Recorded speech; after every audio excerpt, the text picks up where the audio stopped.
Hello all, a very good day to all of you. Hope you're all doing well. Welcome to another new session. This time we'll be discussing the first PU 3-mark questions, all the 3-mark questions in the question bank, the literature part. This is DMG. Let's move on to another fruitful session. So moving on, a very good day to you. So the first chapter of the Reflections textbook, The Gentleman of the Jungle, the first chapter by Jomo Kenyatta. So the first question. Before I start with the first question, the 3-mark questions are questions that should be answered in 60 words, a minimum of 60 words, okay? So keep this limit in mind. Even when you come to PU2, this is the same thing that you have to employ, 60 word limit, okay? You can exceed the 60 word limit, yes, but try not to overwrite the answers, understood? Because the evaluator is looking for a particular answer.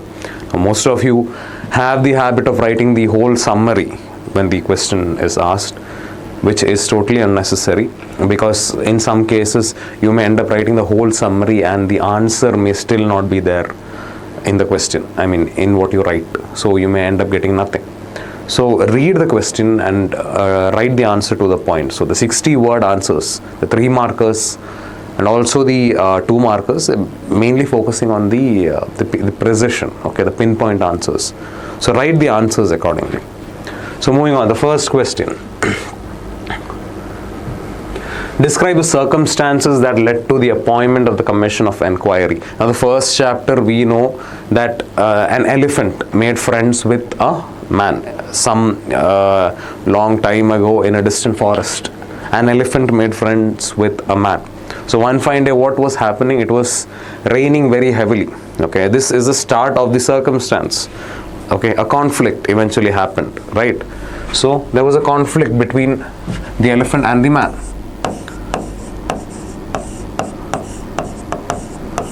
Conflict between the elephant and the man.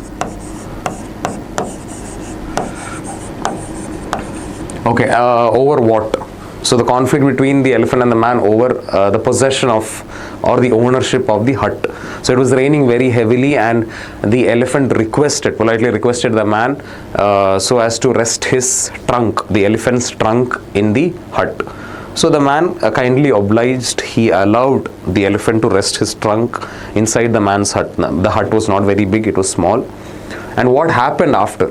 The elephant nudged inside, okay, and he pushed the man outside. So this led to a quarrel. So that quarrel is what you should be highlighting in this answer, okay? The conflict between the elephant and the man. You don't have to write the whole answer, the whole summary of the lesson. It's not needed. You need to be highlighting about the conflict between the elephant and man. So there is a conflict between the elephant and the man, and what happens? There is a huge uproar, and there's a lot of noise in the jungle. So the rest of the animals are suddenly drawn into this quarrel, this conflict, and the king of the jungle, lion, also naturally notices this conflict. And what happens? The king is the king interferes in this matter. And what does he say? He says, "I am pleased with you." To whom does he say that? He says that to the man. So the king interferes. King, that is the lion, interferes.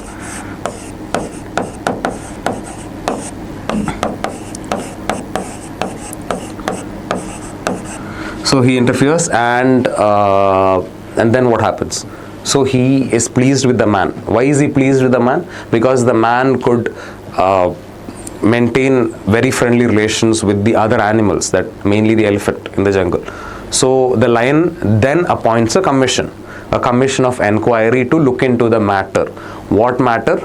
This quarrel between the elephant and the man. So this is the answer that you should be writing. Anything after that is totally not needed for this question. Okay, describe the circumstances that led to the appointment of the commission of enquiry. This is what you should be writing. Okay, moving on. The second question. Why did the man start to grumble and what followed? So when exactly does the man grumble? What is grumbling? So he is, he's displeased. He's displeased and he's enraged, he starts complaining. Okay, so it is at what point in the story does the man start to grumble? So when he was kicked out of his own hut. So why did the man start to grumble? Because he was evicted from his hut.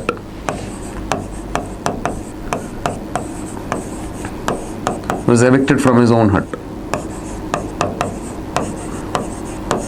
Okay. So he was evicted from his own hut by whom? By the elephant. So as he was evicted from his own hut by the elephant, he starts to grumble. This causes a big commotion in the jungle, and all the animals are drawn towards this commotion. And naturally the king of the jungle, the lion, also interferes, and then the rest follows. And what followed? The king of the jungle, lion, also notices this commotion or the quarrel. He interferes, and what does he do? He appoints a commission of inquiry. It's almost the same answer as the first one. Okay, moving on.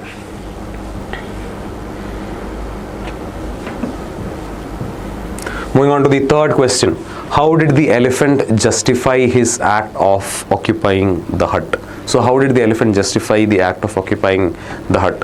So the commission of inquiry, okay, they consisted of only animals, and what do? They call the elephant first. But is it correct on their part? No. Whom are they supposed to call? They're supposed to call the man, because the man is the victim. But do they call the man? No. They call the elephant first. Okay. And the elephant comes in front of the commission of inquiry, and what does he say? Apparently there was a very big hurricane. Okay. And the man called me to save his hut from being blown away. This was a story. The man requested.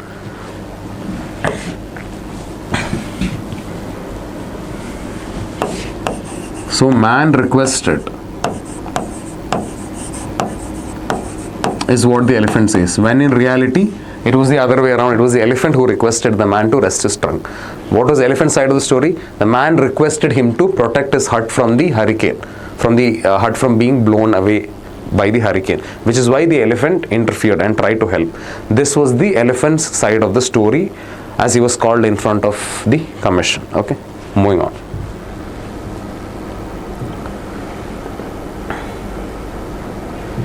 The fourth question, how did the members of Commission of Inquiry justify their act of not including any man? So how did they justify? So what do they say? So in page number 3 of your reflections textbook, the last para, the fourth line, page number 3 of your reflections textbook, last para, fourth line. So as they were gentlemen chosen by God to look after the interest of race less adequately endowed with teeth and claws. So this is the answer. As they were gentlemen chosen by God to look after the interest of race less adequately endowed with teeth and claws. Now you can mark that particular set of lines, page number 3, last but fourth line. As they were gentlemen chosen by God to look after the interest of race less adequately endowed with teeth and claws. Okay, now you can by heart that and write it as it is, or you can write what you understood. So what do those lines mean? So basically the animals are trying to say that the animals believed that man and the race of human beings, the whole race of human beings, were inferior to the rest of the animals in the jungle. This is what the animals believed. Okay, the animals believed that the human beings were inferior to them, which is why no man was appointed in the commission of inquiry. So this is the answer. You can write it in your own words. Moving on. How did the animals exploit the man each time he built a new hut? How did the animals exploit the man each time he built a new hut? So first time what happens? The elephant encroaches, or he evicts the man out of his own hut. So the man complains, a commission is, a commission is formed, and the commission rules in favor of the elephant. So the man does not protest. Okay, what does he do? He builds a new hut. As he builds a new hut, what happens? This time a rhinoceros comes in and evicts the man out. So the commission is formed, and the commission rules in favor of the rhinoceros. A third time he builds a hut, and what happens again? Another animal. So every time he builds a hut, an animal from the jungle, okay, it encroaches into his hut, okay, and it evicts the man out of his own hut. This is what happens. Every time the man builds a hut, he is evicted by one of the animals in the jungle. So this is what happens. How did the animals exploit the man each time he built a new hut? Every single time he built a new hut, the animals encroached and evicted or kicked him out of his own hut. what did the man finally do in order to get justice? So towards the end of the story, the last paragraph, what happens? The man builds a slightly bigger and better hut. A slightly bigger and better hut is what he builds.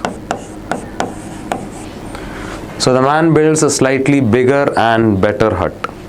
Okay, and what happens? So as it rains, all the huts that were initially constructed by the man starts to wear off, starts to get destroyed, disintegrated. And the animals are now affected by the rains, and what do they notice? They notice a slightly bigger and better hut. So all the animals at once, okay, they charge into the bigger hut. All the animals at once charge into the bigger hut that the man built. And the elephant, the rhinoceros, the fox, all these animals, they charge in at once, okay? And it's a bigger hut and it accommodates all the animals at once.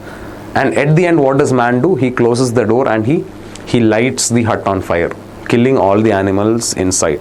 So this is how the man, what can I say, he made sure that he got justice, okay? When none of the commissions could deliver what he wanted, the man took matters to his own hands. He builds a slightly bigger and better hut and lures the animals into it. You can use the word lures. He lures the animals into the bigger hut and he sets the hut on fire, okay, killing all the animals inside. This is how the man gets justice, okay. So with that we finish the first chapter. Okay, moving on to the second lesson, the poem, The Schoolboy by William Blake. The Schoolboy, the poem. Okay, the first question, why does the speaker find school life uninteresting? So in the poem The Schoolboy, you see the school life being judged, or how do you say, the school life seen through the eyes of a school-going child. And the school-going child finds school life uninteresting or is not pleased with going to school. So why does the speaker or the school-going child find school life uninteresting? So one reason is because the cruel eye outwon. Okay, you see the cruel teachers in school.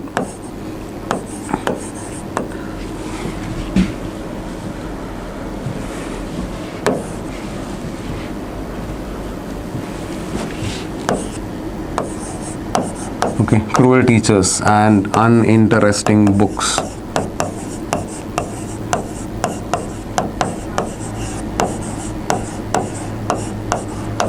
Okay, so he can't take delight in books as well. So this more or less our case when we go to school as well, right? We go to school with, how do you say, so much of disinterest, and our happiness is incited, or our happiness, how do you say, I mean, we get happy only when there's a games period in between, or in the evening when the school gets over, when the last bell rings, we are happy.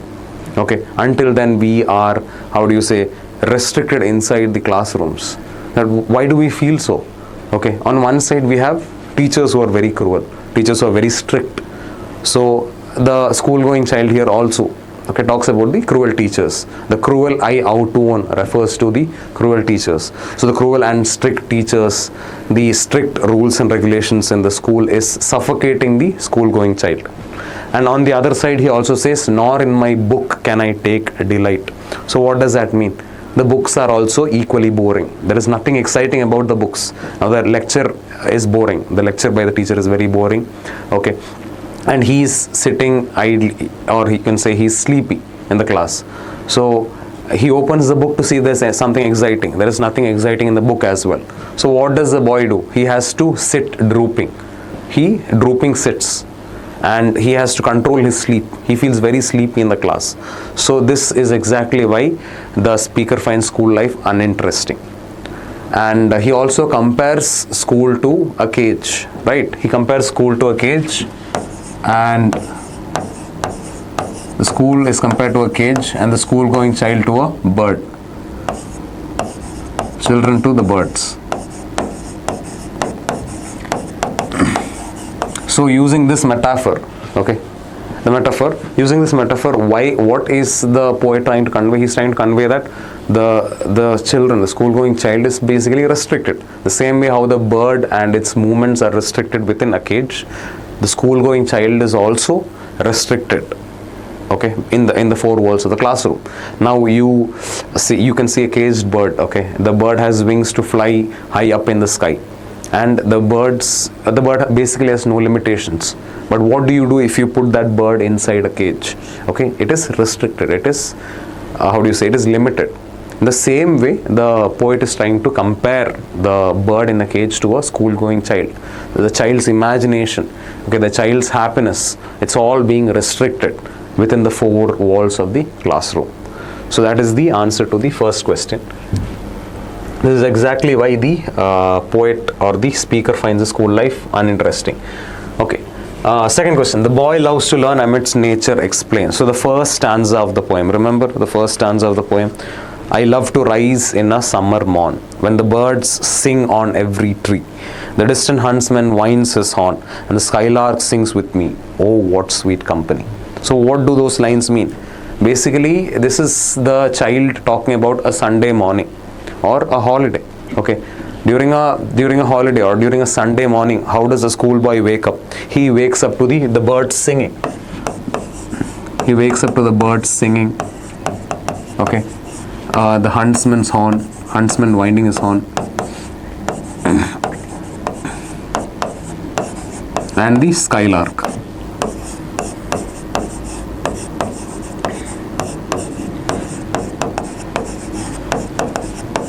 Okay, so all these are associated, okay, with happiness, or happy memories for the school going child. Now this, he says, all these are sweet company for the speaker. He says all of this is sweet company for him. So all of this is sweet company. The bird singing, the huntsman's horn, the skylark singing, all this is sweet company. So this is exactly this exactly shows why the boy loves to learn amidst nature. The first stanza itself, he says that the bird singing, the huntsman's horn, the skylark singing, etc. is sweet company. So it shows that the boy loves to learn amidst nature, where he's free, where he's not restricted. Okay, there is no limit to his imagination. There is no limit. Okay, he is free to do as and what he pleases. So this is exactly why the boy loves to learn amidst nature. Okay, because in the following line, the second stanza of the poem, we see all that happiness being drained out, okay, from the schoolboy at the very thought of school. Okay, he loves to learn, except that he does not want to restrict himself to the four walls of the classroom. He wants to learn amidst nature, okay, where there is no shackles or no barriers to learning. There is no barriers holding him back. So a boy wants to learn in such an environment. Moving on to the third question. Describe the experience of the boy in the school. So the first and the third question will have almost the same answers that we discussed earlier, right? So we have cruel teachers on one side. The cruel eye out one is the cruel teachers. And then uninteresting books. Or he says, nor in my books can I take delight. So there is nothing interesting in the books as well. And the school is also, very suffocating for the child, you can say, very suffocating. And the metaphor, the school is being compared to the cage. The school is the cage, and the child is the bird. So the school is the cage, the child is the bird. Okay, so describe the experience of the boy in the school. The school is the cage, the child is the bird. So the same answers as the first one. Okay. Fourth question, how is a child's growth nipped and stripped of its joy in the springing day? So throughout the poem, if you see, two metaphors are used. Okay, two metaphors are used. The first metaphor is the comparison of the school to a cage. Okay, the school to a cage and the child to a bird. The second metaphor is the school going child being compared to a plant. So the child is being compared to a plant.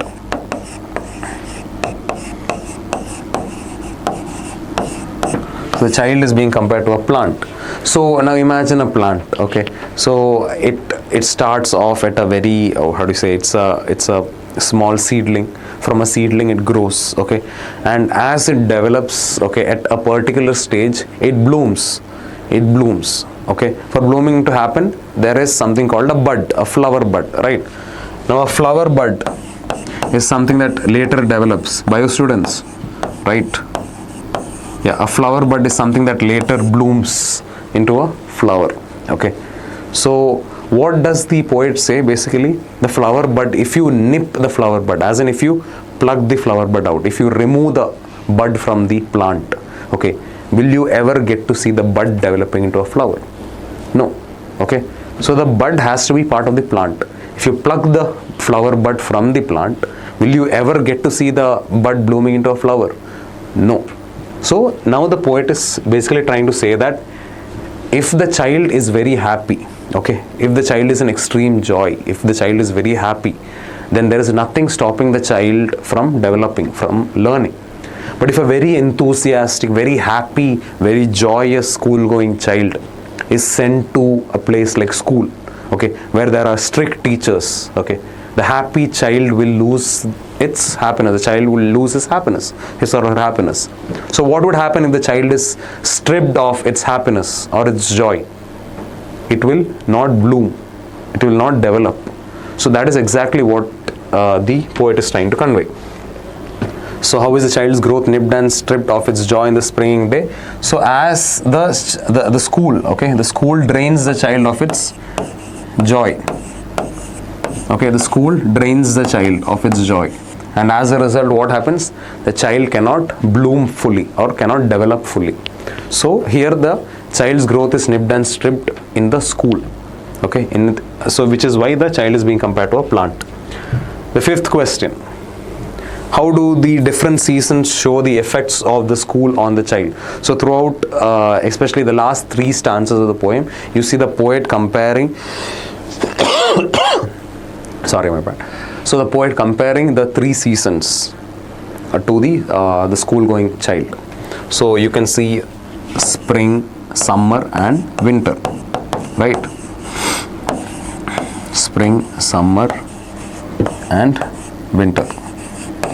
The three seasons. So the spring here refers to youth. Okay, youth. The summer refers to the spring refers to childhood.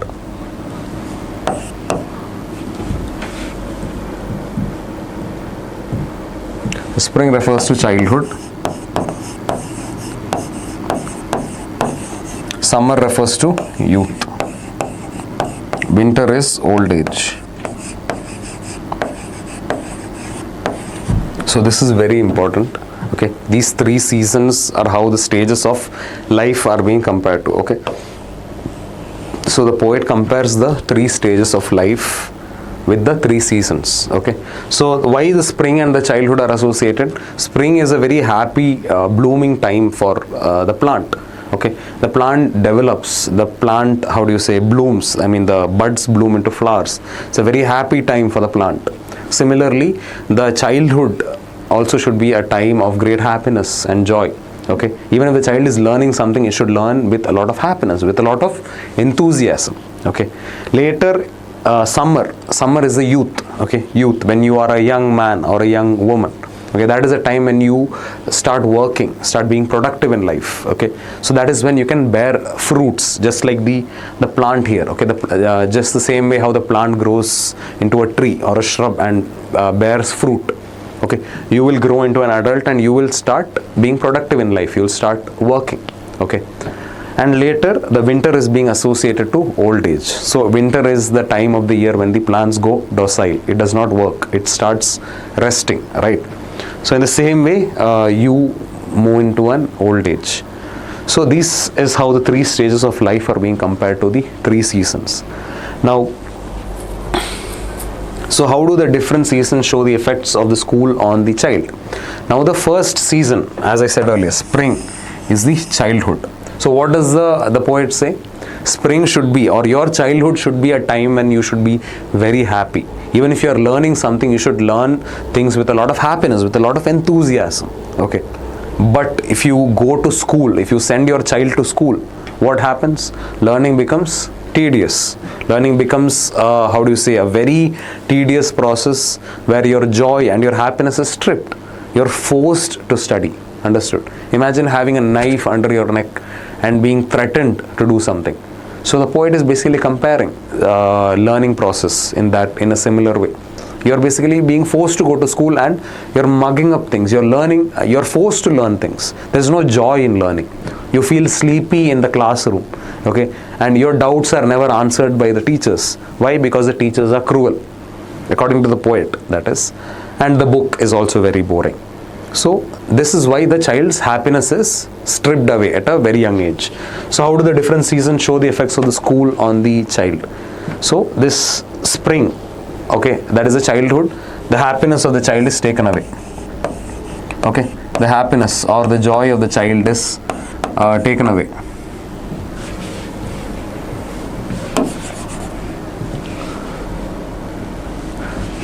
The happiness or the joy of the child is taken away because the child is sent to the school. Now as a result, what happens? The child cannot bear fruits, or the child cannot be productive in life. Only if you are happy, only if you develop in a happy environment can you be productive in life. So if the child is sent to school, the happiness is taken away. The child cannot develop into a productive young man or woman in life. So the happiness is taken away. Okay, so this is what happens. So this is how the different seasons show the effects of the school on the child. Okay, moving on to the third chapter, Around a Medicinal Creeper by Purna Chandra Tejasvi. A very thoughtful lesson, we can say. The first question, mention the curse about the medicinal creeper. So mention the curse about the medicinal creeper. So as the lesson starts, we see the narrator, okay, the narrator or the writer along with his helpers, okay, they are collecting bamboo shoots, okay, and you see one of the helpers that is Sanna, okay, he goes in search of the so Sanna goes to the forest in search of creepers to tie the bamboo shoots. So he goes to the forest to collect the creepers to tie the bamboo shoots, and as he comes back, he gets with him a creeper, okay, and the narrator does not know the significance or the importance of this creeper, but one of the narrator's helpers, that is Mara, okay. Throughout the lesson, you see the creeper's significance being explained through the eyes of Mara only, most of the time. So the narrator's helper Mara, what does he say? He scolds Sanna for plucking the creeper and getting it. Okay, and now the narrator is curious. So what does he ask Mara? He asks Mara about the significance of the creeper, and Mara says that you cannot find this creeper. It's a medicinal creeper with great properties, healing properties. So you cannot find this medicinal creeper when you need it. Why is that? Because according to Mara, so this is the answer to the first question. According to Mara, a sage had cursed the creeper. A sage cursed the creeper.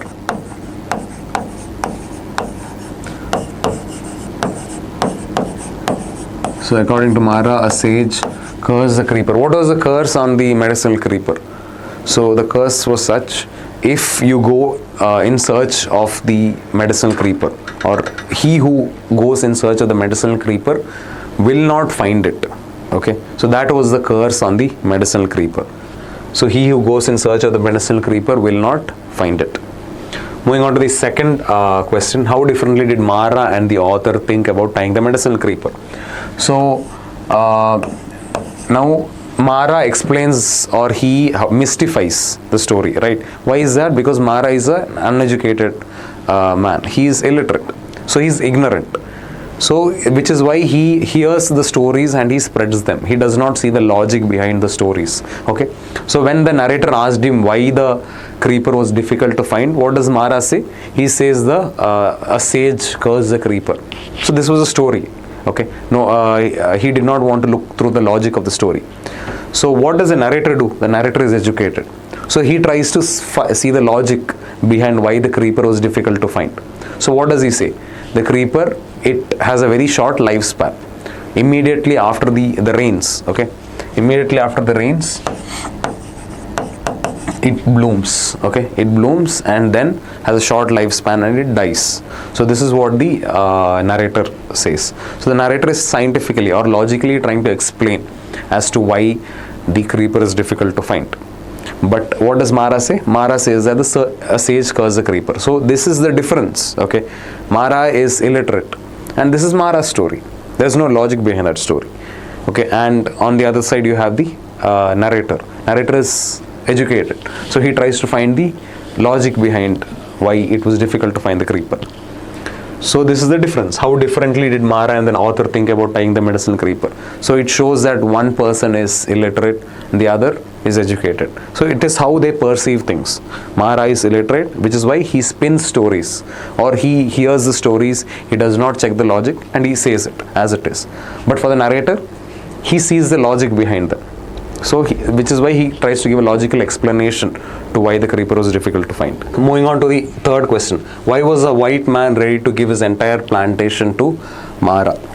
So again, as I said, most of this story goes through Mara's experiences only. Okay, so this is one such experience from Mara's side. So what happens? One fine day, Mara goes into the forest and he was cutting a shoot, the stem, the bamboo shoots. Okay, and accidentally the knife or the sickle in his hand cut through an artery. Okay, cut through an artery. It cut through an artery and he was bleeding profusely. Okay, and what does Mara do? He takes some leaf and he covers his wound with those leaves. Okay, he covers the wound with those leaves and he goes to the white man. Who is a white man here? The white man is a doctor. Okay, the white man is the doctor and he goes to the white man at Huli Hindalu. Okay, and as he removes the leaves, okay, the white man is surprised. Why is he surprised?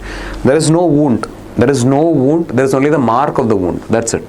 Okay, there is no wound.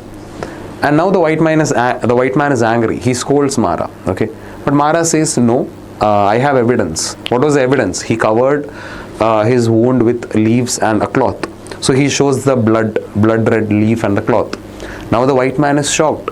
Okay, and he is now surprised and he thinks that the leaves that Mara used to cover his wound has some special properties. Okay, so the white man feels that these leaves having such great properties, since they are not famous, okay, if he gets to know them before the others, he'll be very famous or he'll be very wealthy. Okay, so the white man sees a lot of potential in the medicine creeper.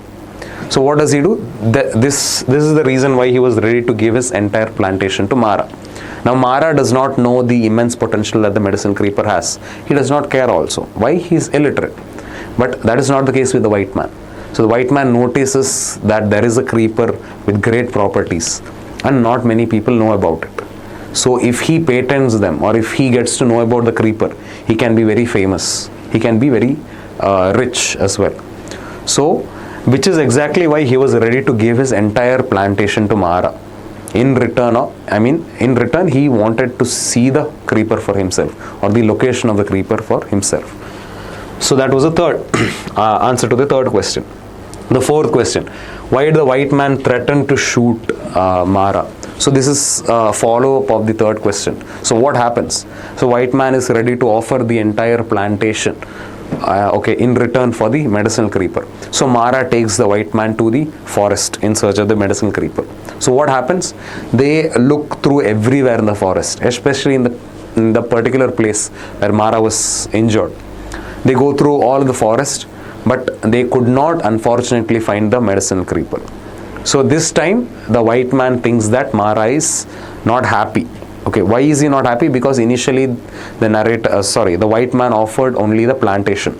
So the white man thinks that Mara is greedy. He is not satisfied with the plantation, the offer, and he wants more, which is why he is faking, or he is doing this on purpose, the very act of not finding the creeper. So now the white man is angry because he thinks that the how do you say, scamming is the right word. He thinks that the narrator is, sorry, Mara is scamming him. They are searching everywhere for the creeper and not finding it. So the white man somewhere feels that Mara is scamming him, and which is why he gets angry and he points the gun at Mara, threatening to shoot him. So that is the answer to the fourth question. Fifth question, what was the story behind Mara's loss of teeth? Again, this is another one of Mara's stories. So what happens? One fine day, Mara goes to the forest. He lays a trap, okay? He lays a trap and early in the morning, and he goes to see if the trap caught any animal. Okay, he sees that the trap is still there, and he goes deep into the forest, and he takes a twig or a stick. Okay, he takes a stick and he brushes his teeth with a stick. Okay, I mean in the city we use toothbrush, okay, but towards the rural areas they use stick and twigs to brush their teeth.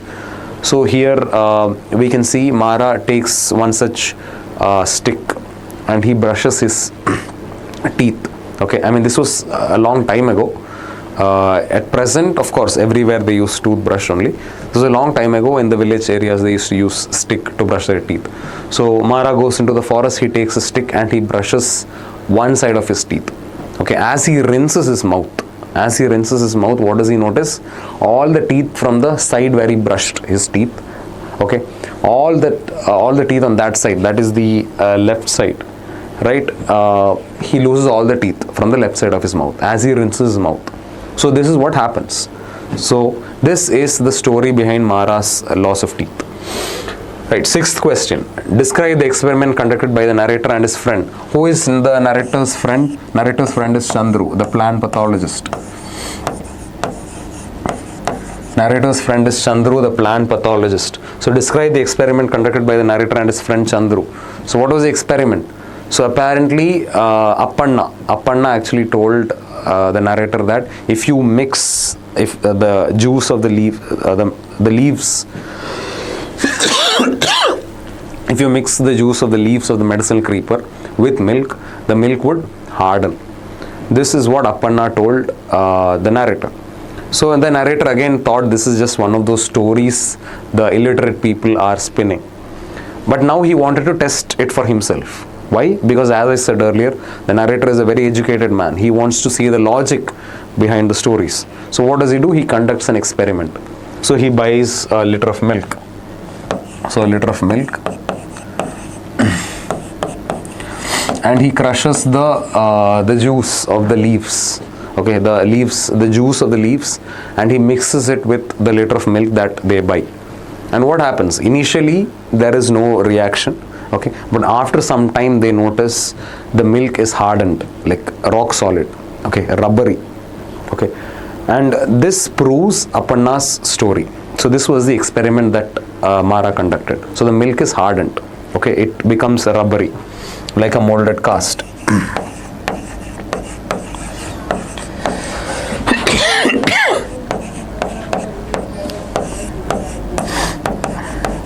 It becomes firm and rubbery.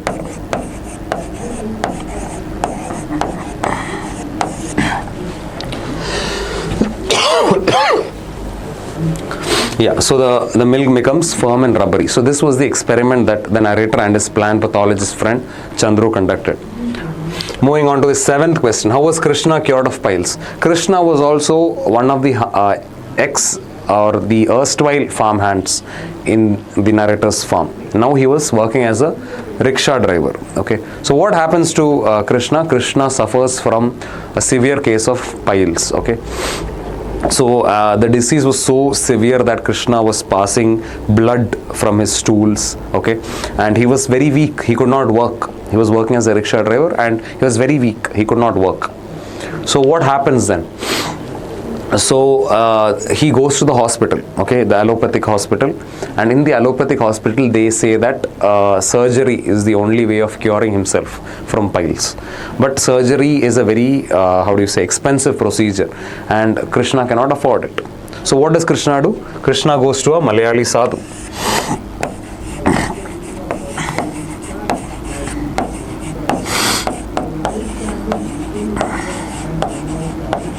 Krishna goes to a Malayali sadhu He had initially, before this also, Krishna had suffered from a case of boils, okay, and this sadhu had cured him at that time also.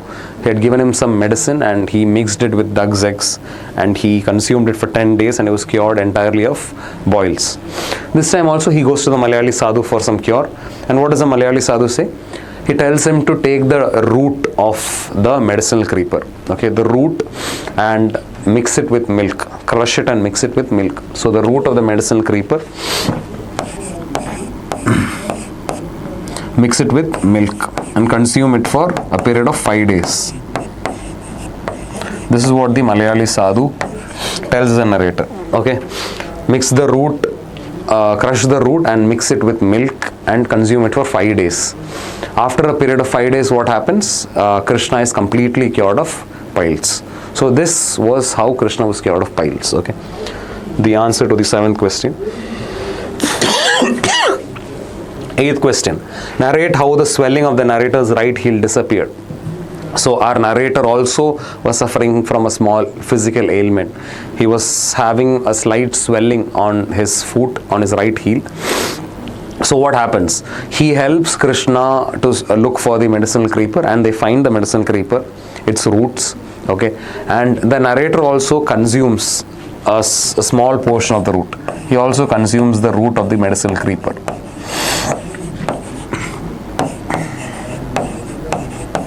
He also consumes the root of the medicinal creeper. When does he do that?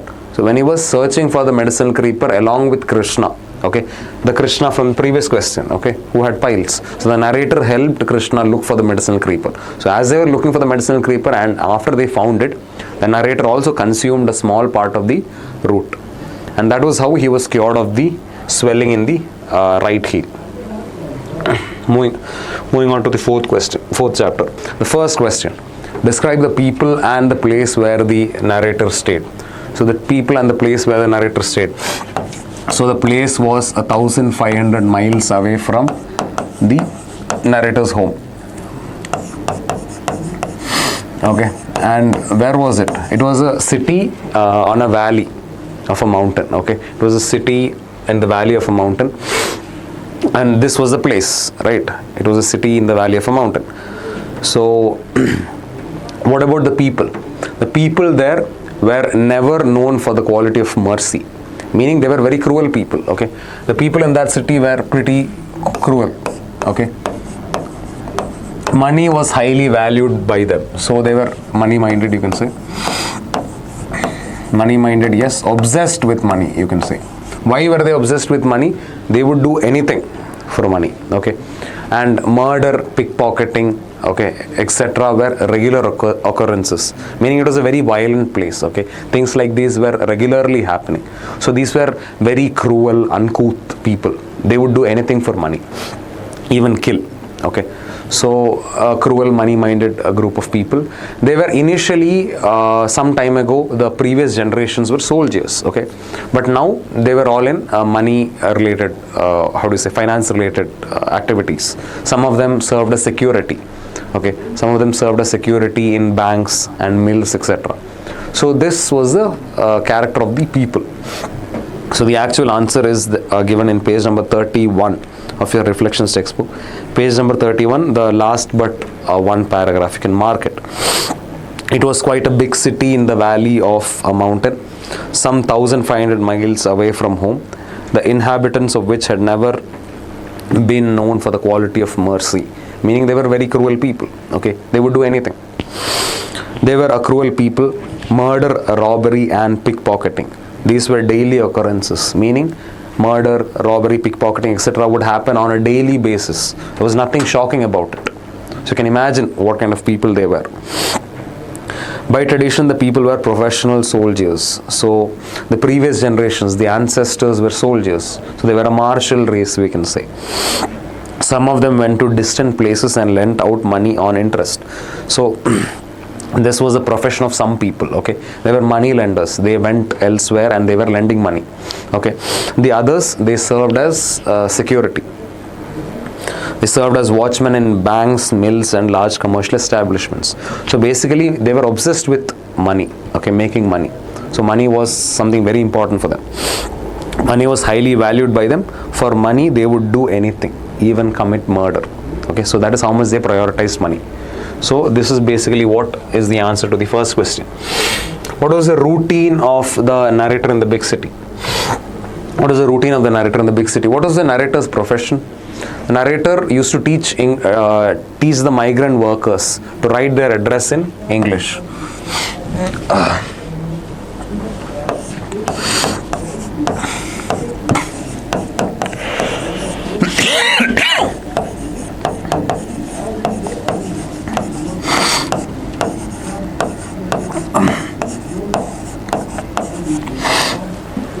So the narrator's job was to teach migrant workers to write their addresses in English. Okay, so he used to get paid for that. So from what time to what time was he teaching? He used to teach from 9:30 to 11 at night. So 9:30 to 11 at night he used to teach the migrant workers. And after that, what did he do? He used to sleep. He used to sleep all throughout the day, and at evening, the next day, evening 4, he used to wake up only at 4 in the evening. Okay, why did he do that? So he used to sleep all the way until 4 in the evening so that he could save the expenses on breakfast and lunch. So he used to wake up at 4 in the evening, and he used to go have some sort of a tea with a very sumptuous dinner. So at 4 he used to wake up and he used to go have a heavy dinner and tea.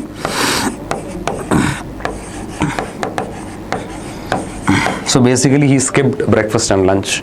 Okay, and he used to save expense. He used to have a pretty heavy dinner, and then from 9:30 to 11 he used to teach the migrant workers how to write their addresses in English. So this was the routine of the narrator every day. Okay.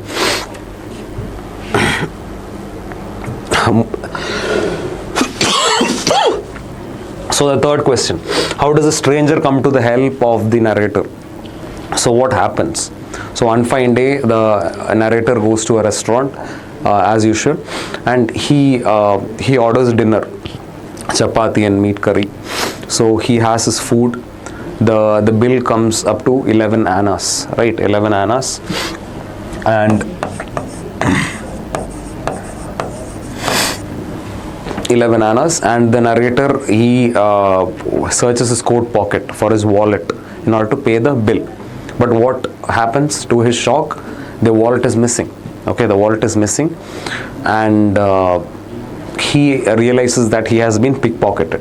Okay, and he tries to tell this to the restaurant owner. Okay, but what does the restaurant owner do? He does not believe the narrator's stories. As I said earlier, people in the city, they would go to any extent for money, and there were a lot of people like this, pickpocketers, thieves, etc. So even the restaurant owner was pretty apprehensive about the narrator's story. So what happens? Yeah, the restaurant owner does not believe the narrator's story, and then the restaurant owner threatens to plug the eyes, gouge the eyes of the narrator, kill, and also strip him naked and parade him through the city. He was also threatening to kill him. Now the narrator knows what is going to happen to him. Okay, so one by one he is forced to remove his clothes. Okay, one by one he is removing his clothes. Okay, he is being humiliated there in the restaurant. So as he is removing his clothes, what happens? A stranger comes out of nowhere. A stranger comes out of nowhere, and what does he do? He pays the narrator's bills. Okay, the stranger pays the bills.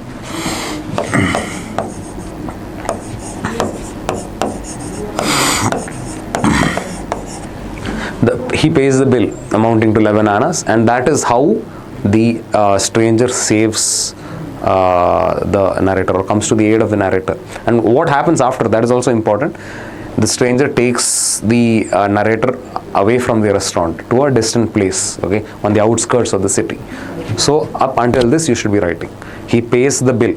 Why? Because the narrator was unable to pay the bill. His wallet was missing. He pays the bill of 11 annas, and he takes the narrator away from the restaurant to the outskirts of the city. Okay, this is what happens. Describe the embarrassing experience suffered by the narrator in the restaurant. Again, it's more or less the same answer to the previous question. So, but this time, this part should be skipped. Okay, right? Only the embarrassing experience. What happens? He goes to the restaurant for evening dinner. He has a sumptuous dinner, okay, of chapati and meat curry. He has tea. All of this, the bill amounting to 11 annas. And he searches for his wallet to pay the bill, and he notices that he has been pickpocketed and he does not have his wallet. He tries to tell this to the restaurant owner, but the restaurant owner does not believe him. Why? Because probably everybody in the city were like that, were thieves, were scamsters. So maybe that is one of the reasons why the restaurant owner did not believe the narrator's story. And another because they valued money so greatly. So now the restaurant owner threatened to kill the narrator and or gouge his eyes out or pluck his eyes out and parade him through the city naked. So what eventually followed, the restaurant owner asked him to remove his clothes. Okay, so he removes his shirt. Okay, then he was asked to remove his trousers. Okay, so as he was removing his trousers, the stranger comes to his aid. So everything until removing the clothes should be there in your answer. Okay, moving on. Yeah, moving on to the fifth chapter, the poem Money Madness. The first question: how does money trigger fear in an individual? So the poem Money Madness by D.H. Lawrence. So it's basically talking about mankind's obsession with money. So how does money trigger fear in an individual? We live in a money obsessed society. Okay, money obsessed society.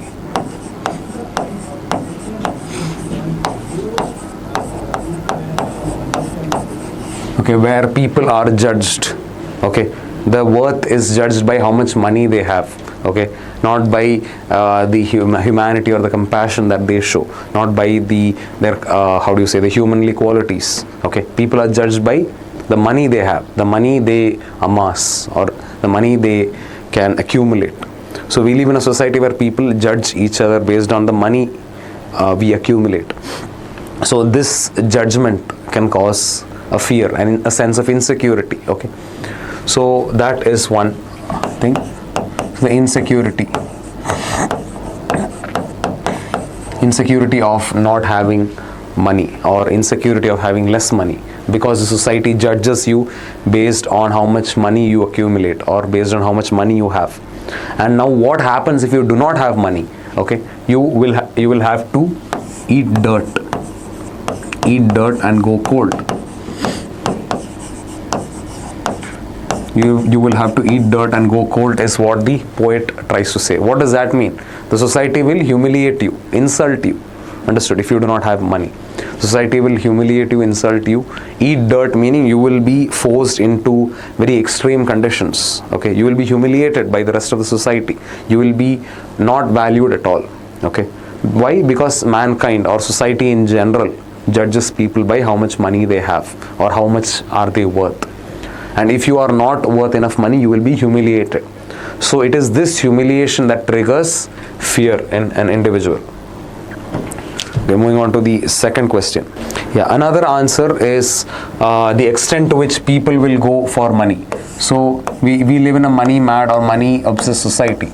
So what do they do for money? They will quarrel with each other. People are ready to kill each other for money. Okay, so people are ready to even kill each other for money.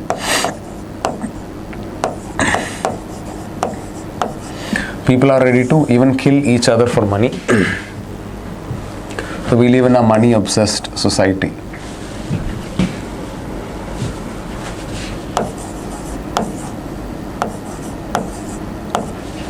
Yeah, people are ready to even kill each other for money. So all this creates a kind of mass hysteria wherein people are in a lot of fear largely caused by money or money madness. Okay, moving on to the second question. What is the proposal of the speaker to overcome money madness? So what is the proposal of the speaker to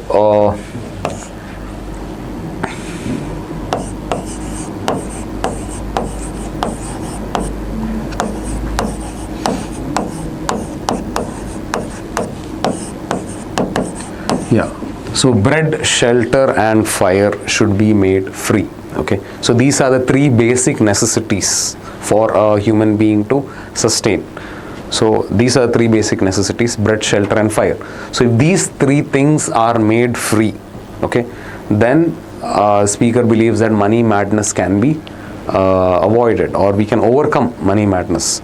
Because at the end of the day, man fights for money so that he can get these three. There is an uninterrupted supply of these three: bread, shelter and fire.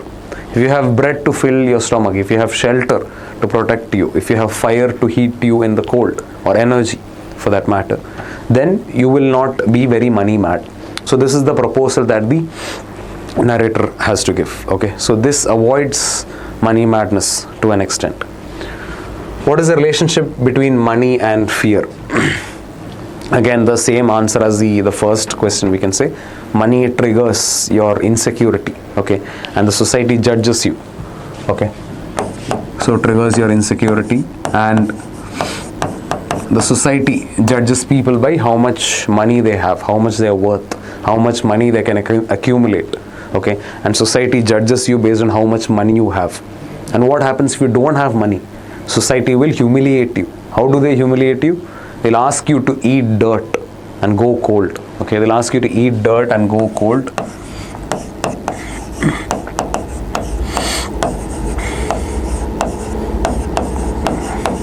Society will ask you to eat dirt and go cold. So this is a humiliating experience you will go through. So this humiliation is exactly, this fear of this humiliation is what will trigger fear in you. So indirectly, this is being caused by money. So it is money that causes this fear in every individual. Okay, fear of not having money, basically. Moving on to the fourth question. What does the poet suggest should be free, and why does he believe this is necessary? Same answer as the second one. Bread, shelter and fire should be free.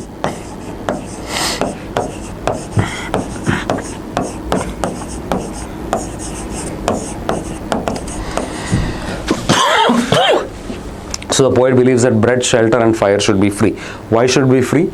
These are the three basic necessities required for sustenance, okay, for a human being to sustain in society.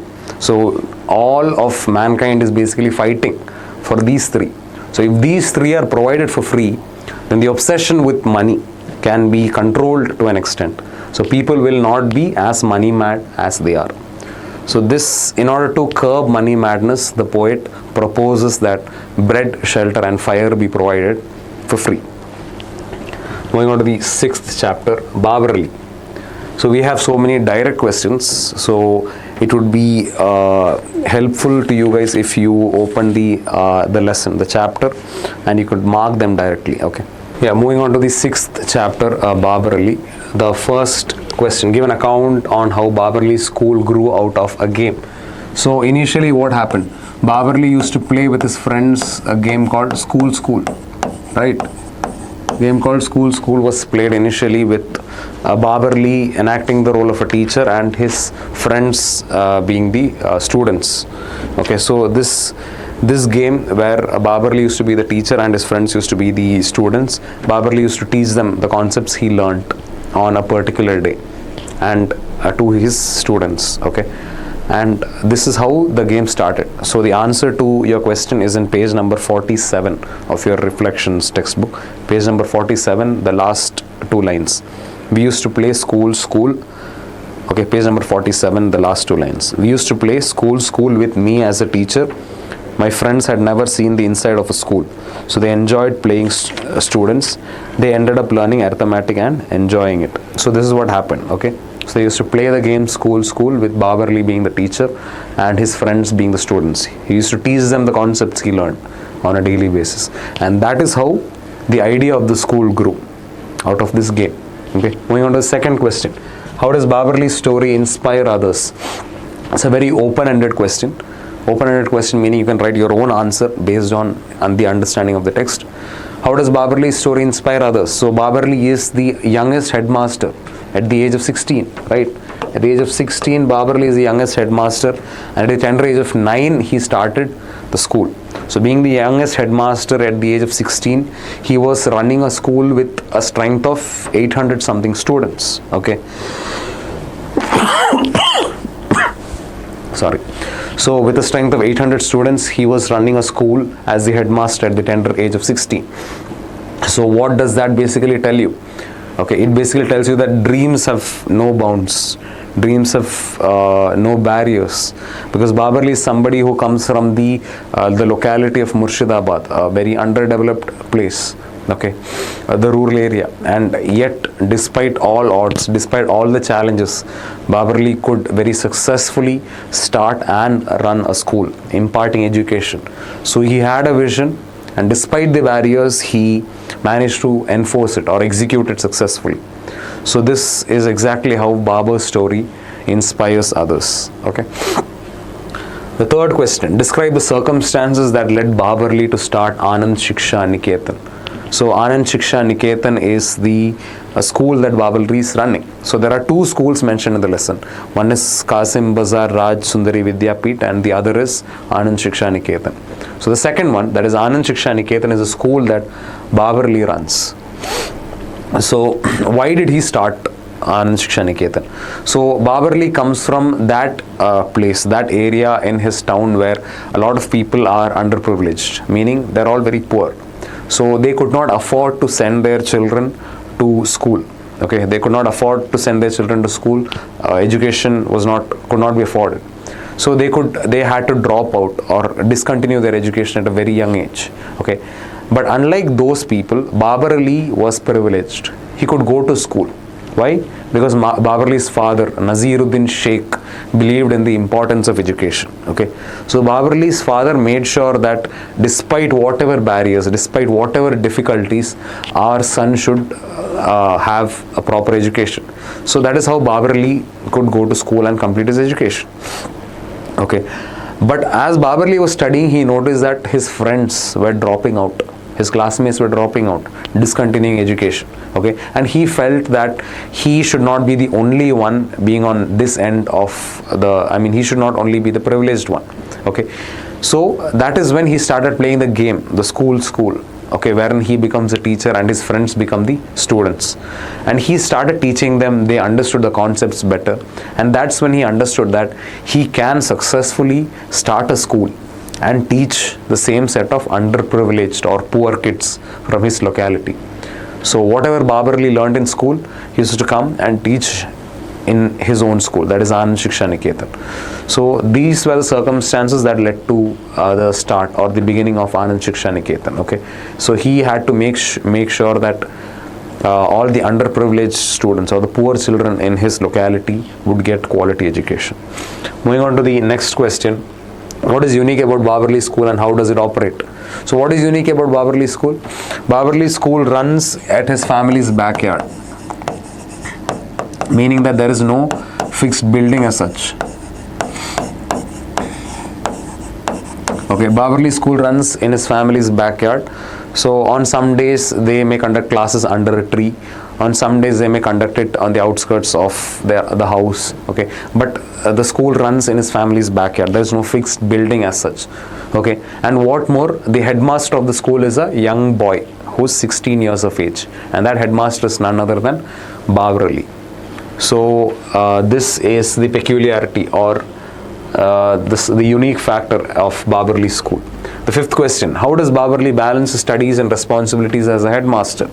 So towards the beginning of the lesson we see what Babarli does. So what does he do? He wakes up early in the morning and he goes to school, the school where he is studying, Kasim Bazar Raj Sundari Vidyapeeth. So he goes there and he attends the morning classes. So class start early in the morning. It goes on till 3 if I am right.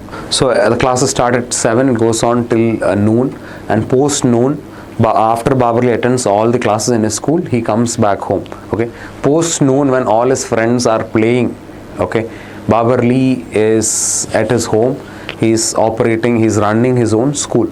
So this is how Babarli balances both studies and his responsibilities as a headmaster. He goes to school in the morning to afternoon he studies, he's a student in the school. From afternoon to evening he runs his school, that is in his family's backyard. This is how he balances the responsibilities. Sixth question: what challenges did Babarli face in running his school and how did he overcome them? So initially, as you all may know, in the government schools there is something called midday meal scheme.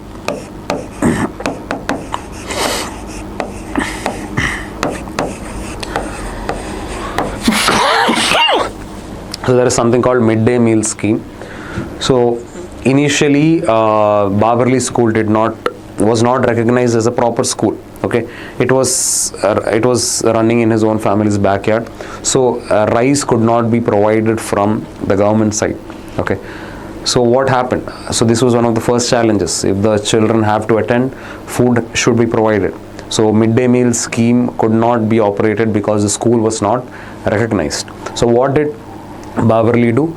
The rice used to come from his own father's fields. Okay, initially Babarli's father Nasiruddin Sheikh had some rice field, and the rice used to be procured from the rice field, and this used to be provided to the students.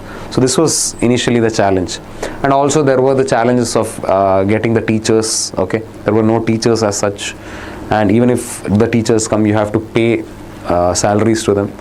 And another big challenge was many of these children, they were apprehensive about coming to school.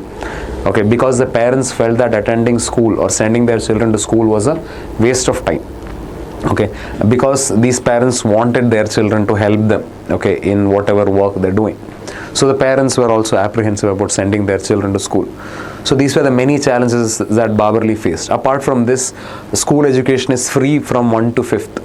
But from 5th onwards, the parents have to pay for books and uniform.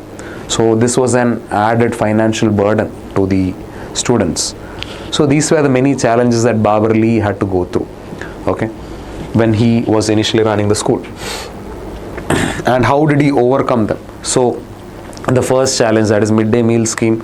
So to an extent, Babarli managed to procure the grains from his own father's field, and that is how the midday meal scheme was run. Another challenge was the teachers. So what did Babarli do? Volunteer teachers. They were student volunteers.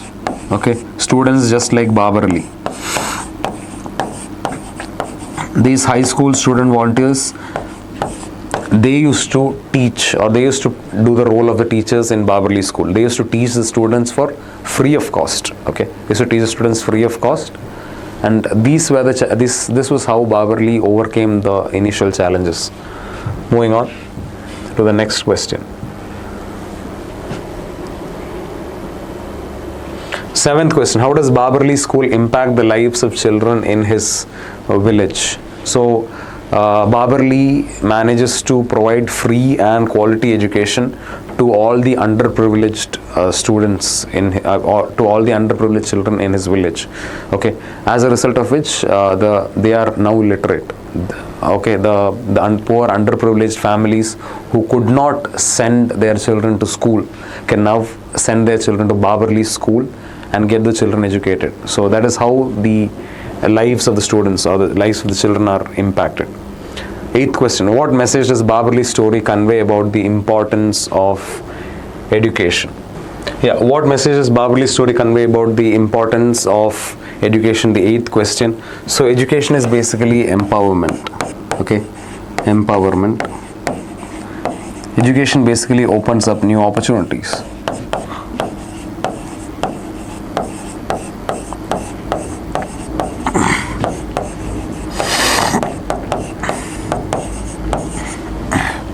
What message does Babarli's story convey about the importance of education? So the underprivileged, illiterate children in Babarli's village had the privilege of getting educated, and through this education, new opportunities were opened to them. They were liberated. They were empowered. Okay. So education basically empowers you. Education basically liberates you, gives you new opportunities in life to succeed, to grow. So this is how do you say, Babarli conveys, the lesson Babarli conveys to us the importance of education. It's a very open-ended question. 9th question. Explain the role of community and volunteers in the success of Anand Shiksha Niketan. Now, as I said earlier, Anand Shiksha Niketan was Babarli's school wherein the teachers were high school student volunteers.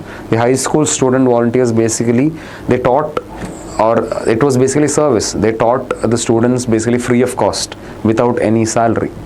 So on one side you had Tulu Rani Hazra.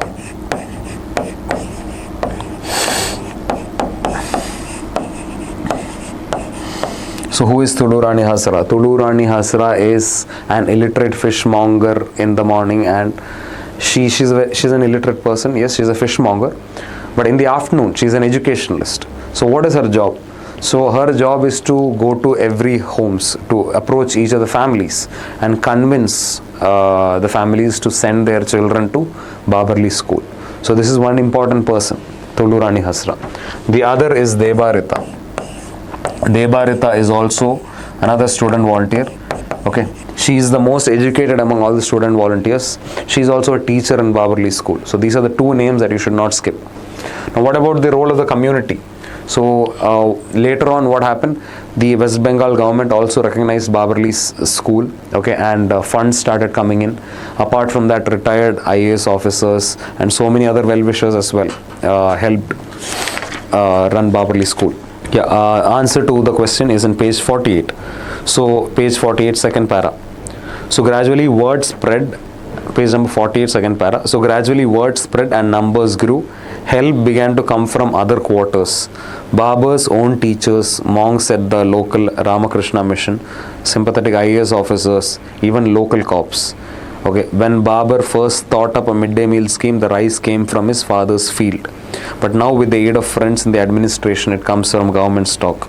So that was the role of the community. IAS officers, monks at the local Ramakrishna mission, then friends in the government. So all these came together, or all these coincided together to help run Babarli school. Apart from that, these are the names of the two volunteers, the two important volunteers who helped run Babarli school. So two important names. Moving on, how is Babarli school different from the other schools? Is the same the answer is same as the fourth question. The fourth and the 10th question, almost the same answers. So Babarli is the youngest headmaster at age 16. He runs the school in his family's backyard, and his school consists of high school student volunteers. Okay, and you can also write that there is no physical punishment in the school. The teachers are friends with the students, so there is a rapport, as a result of which the school runs very well, and school runs in the family's backyard. So these are the things that make Babarli school very unique or different from the other schools. So moving on. And the seventh chapter, the poem, If I Was a Tree.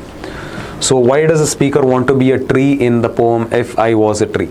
So why does the poet want to be a tree? So basically tries to say that nature does not discriminate.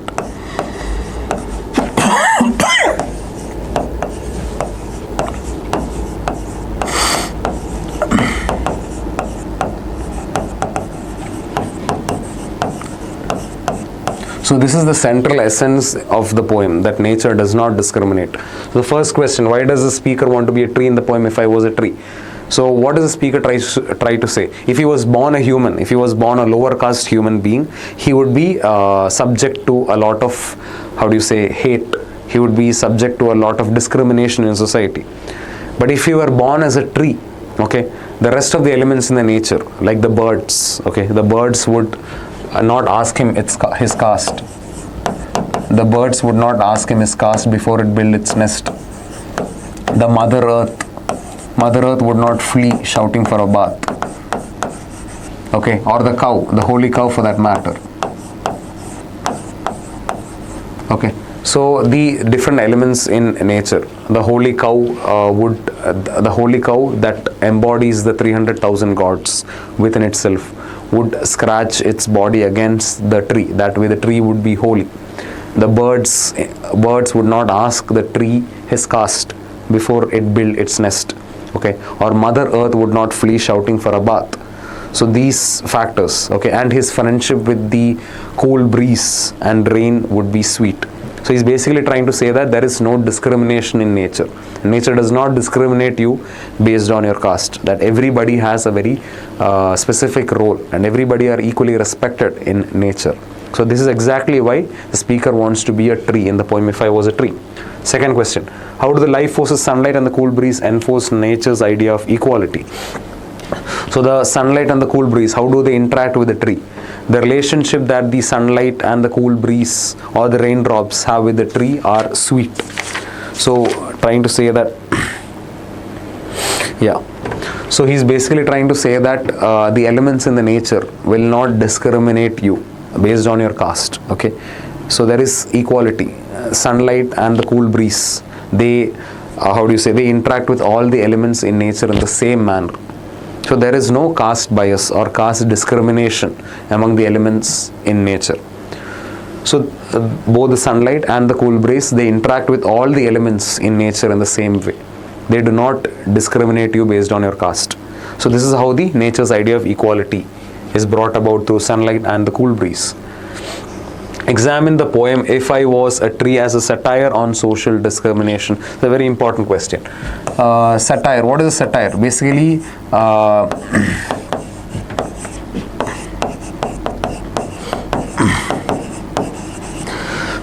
satire is basically criticizing something, criticizing a social evil or criticizing a persisting problem in society. So examine the poem If I Was a Tree as a satire on social discrimination. So it is a social criticism. Why? Because the poem highlights caste discrimination or caste bias. Okay. So the poem is basically highlighting caste discrimination or caste bias, and the poet is indirectly mocking human beings for judging people, okay, based on their caste, okay, and not judging people for who they are. So the poet is basically trying to say that we live in a society where people are kept apart based on their caste, and people are not judged or approached for being the person of or being the people that they are. So this caste bias is basically what is being criticized in the poem If I Was a Tree. So If I Was a Tree is a satire on social discrimination, mainly because it highlights caste bias and caste discrimination, and the poet indirectly tries to say that we can all learn from nature, and that nature does not discriminate you based on your caste. Moving on to the 8th chapter, Watchman of the Lake. Describe how Mara managed to meet the king. The first question, how did Mara manage to meet the king? Mara climbed on top of a tree. Okay, Mara climbed on top of a tree, and as the king with his entourage was arriving, Mara jumped from the tree and surprised the king. Okay, and why did Mara have to do that? Because the village headman and the workers would shoo Mara away. So he had to hide from the village headman and the workers, and he had to hide atop a tree.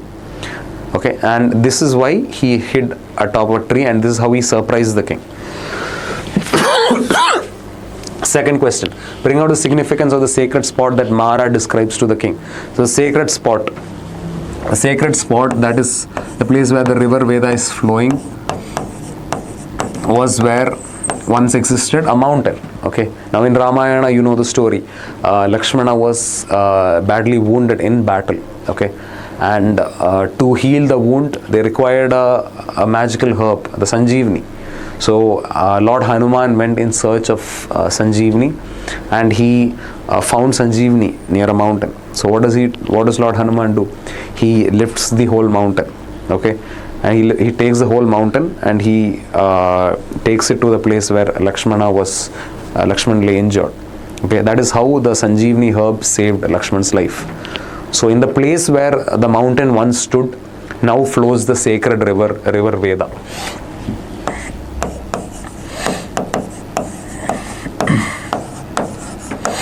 So this is the speciality, or this is a mythological story about the sacred spot.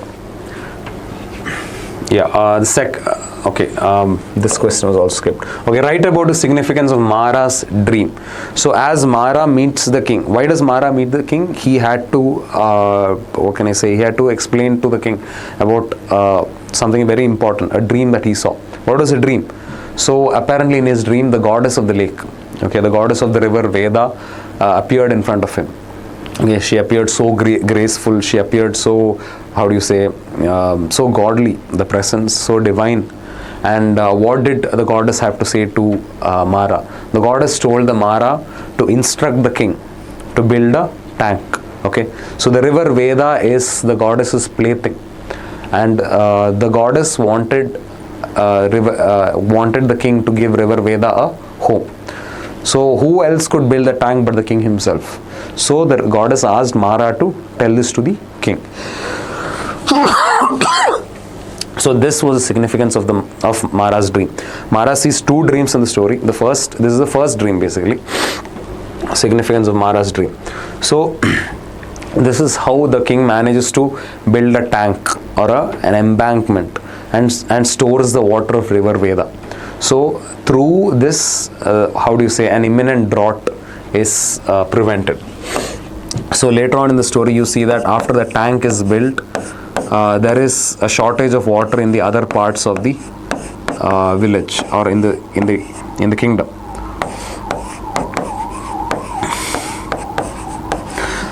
There is a shortage of water in the other parts of the kingdom, and thanks to this tank, water could be provided to the other parts of the kingdom. So this is the significance of Mara's dream, because they could build a tank that stored river Veda's water. So when it dried up, the water could be very judiciously used. Okay, moving on.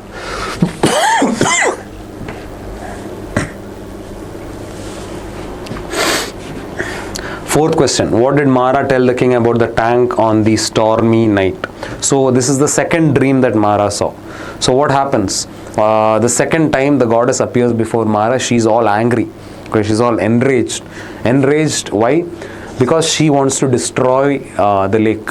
Okay, she wants to destroy the embankment, the tank. And Mara asks why. So the goddess does not give a definite reason. What does she say? The river Veda is my plaything, it is my wish. Okay, so I will destroy the tank. So the tank, if the tank is destroyed, what will happen? It will lead to a huge flood. If the tank or the dam is destroyed, it will result in a huge flood.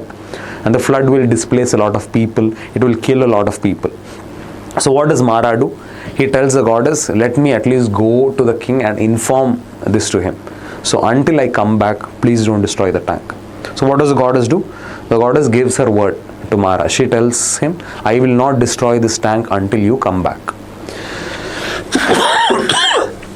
So this is what happens. And as Mara goes to the king and tells this to him, Mara also tells, the goddess will not destroy the tank until I come back. So it's better that I never go back. So Mara requests or pleads to the king to kill him. So Mara sacrifices his life in order to make sure that the tank does not get destroyed. Thus, through Mara's sacrifice, he saves the king and his kingdom from being flooded. So that is the significance, or that is what Mara tells to the king about the tank. Fifth question, give an account of Mara's vision of the goddess on the night of the storm. So what does Mara say? So we have a direct. Fifth question, give an account of Mara's vision of the goddess on the night of the storm. So page number 73 of your reflections textbook, you have your answer. Page number 73. So the last paragraph. The goddess stood before me, her tresses were wild, her eyes gleamed with a strange light. She carried a sword in her hand, and she had splashed her forehead with vermilion. I cowered at the sight of her. Get up and hear me instantly, she said. So this is the description of the goddess. She was blood red. She was angry. Okay, and she carried a sword in her hand and a splash of vermilion in her forehead. So this was a description of the goddess. Sixth question, how did Mara save the lake? So it's basically the same answer that is explained previously. So Mara goes to the king and he tells the king that the goddess will not destroy the tank unless and until he comes back. So Mara pleads to the king to make sure that Mara does not go back. So that way Mara sacrifices his life and makes sure that that the lake is saved or the lake is not destroyed. Seventh question, how did Mara react to the goddess on a stormy night? So on a stormy night, as the goddess appears in front of him, a very frightful appearance, Mara is scared, okay, and he bows down before her. He cowered before her, he bows down before her, and he pleads to her to not destroy the tank. So this is how Mara reacts to the goddess on a stormy night. Eighth question, describe the circumstances that prompted Mara to meet the king on the stormy night. So it's basically the summation of all the previous questions. So what happens? The goddess appears before Mara. It's a very stormy night. She has a sword in her hand, blood red. She has vermilion in her forehead, and she says that she will destroy the tank. Okay, why? Because it is her wish. So Mara says, let me at least go and inform this to the king. So until I come back, please do not destroy the tank. So the goddess gives her word to Mara, and she waits for Mara. So that is how Mara goes to the king and explains the set of events or these circumstances to the king. Ninth question, how did the king respond to Mara's information about the command of the goddess? So there are two commands actually. The first command was when the goddess asked Mara to build a tank. So what does the king do? The king listens to Mara accordingly, and he makes sure that a tank is built. A tank or an embankment is built to contain the water of river Veda. So that was the first command of the goddess. The second command of the goddess, what did the king do? So Mara requested the king to kill him. So in order to make sure that the tank is not destroyed. So what does the king do? The second command, he kills Mara, or he makes sure that Mara does not go back to meet the river goddess. So this way, both the ways, the command of the goddess is, how do you say? I mean, the first dream, the command of the goddess is, the king pays heed to the command of the goddess. In the second dream, he pays heed to Mara's request. And in both ways, the lake is saved. Moving on to the next chapter. The ninth question, moving on to the ninth lesson, the poem, The Farmer's Wife. Okay, the farmer's wife, the first question. Why did the farmer commit suicide? So, unable to pay back his debt, unable to repay his loan.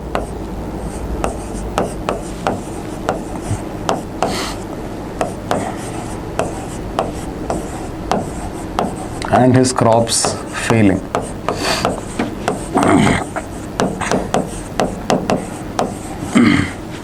So what happens?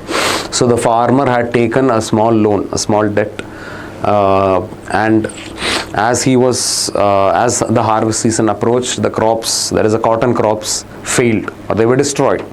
Okay, and due to this, the farmer was unable to repay the debt that he took. Okay, now he was a man of self-respect, but he was also a coward. Okay, because he did not want to face the creditors. So what does he do? He commits suicide. So this is the reason why the farmer committed suicide. He was not in a position to face his creditors. He was unable to repay the loan, and his crops failed. He could not sell his crops, which is why he committed suicide. Second question, what was the impact of the farmer's death on his wife? So what happens now? The responsibility of the 4 children are in the hands of, how many children did the farmer have? 4 children. So after him passing away, the responsibility lies in whose hands? The responsibility lies in the hands of the wife. So what does she do? Now she has to make sure that the 4 children are taken care of or brought up. So this is the impact on the farmer's wife. She is shocked by his sudden passing away. She does not know what to do. Now she has to face the creditors, okay, but at the same time she has to raise the 4 children. Okay, so this is the impact of the farmer's death on his wife. Third question, what are the responsibilities that the farmer's wife takes after her husband's death? So she has to, on one side, face the creditors.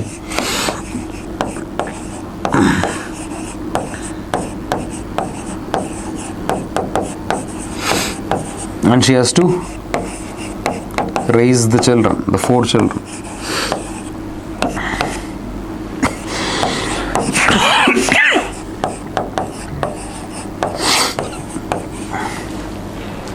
So these are the responsibilities that the farmer's wife goes through after her. I mean, these are the responsibilities she takes up after her husband's death. She has to face the creditors, and she has to raise the 4 children. Okay, explain this. Fourth, write a note on the farmer's character as presented in the poem The Farmer's Wife. So although the wife used to call the husband virtuous, was he virtuous? No. He was a drunkard. Okay, he was a drunkard, and he used to drink, and he used to abuse his wife, physically abuse her. He used to kick her. Okay, he used to verbally abuse her, he used to kick her, he used to assault her.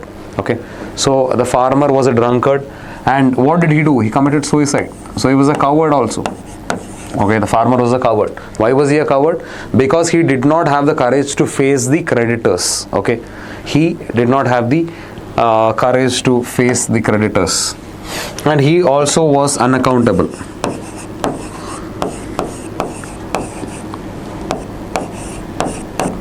So what is unaccountable? Opposite of accountability. Accountability is taking responsibility. Here the farmer is somebody who is unaccountable. He does not take responsibility. Okay. He has a responsibility of the 4 children and his wife as well. Okay. But he's a very unaccountable person. He commits suicide and he escapes from all the responsibilities. Thus it tells you how unaccountable he is. He's a drunkard. He's a coward. He's unaccountable. There are many more you can explain about him, because he drinks and he physically abuses his wife. Okay. He's a coward because he did not have the courage to face the creditors. He's unaccountable because he does not think about his family, his 4 children. Okay. So the 10th chapter, Frederick Douglass. Okay, first question, why weren't the slave children allowed to know their birthdays? So it was the wish of the masters. Okay, it was the wish of the masters.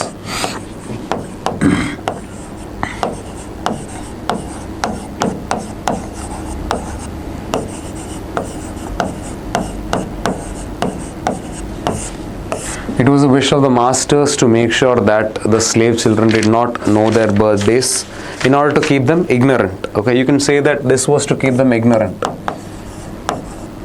and to deprive them of their happiness.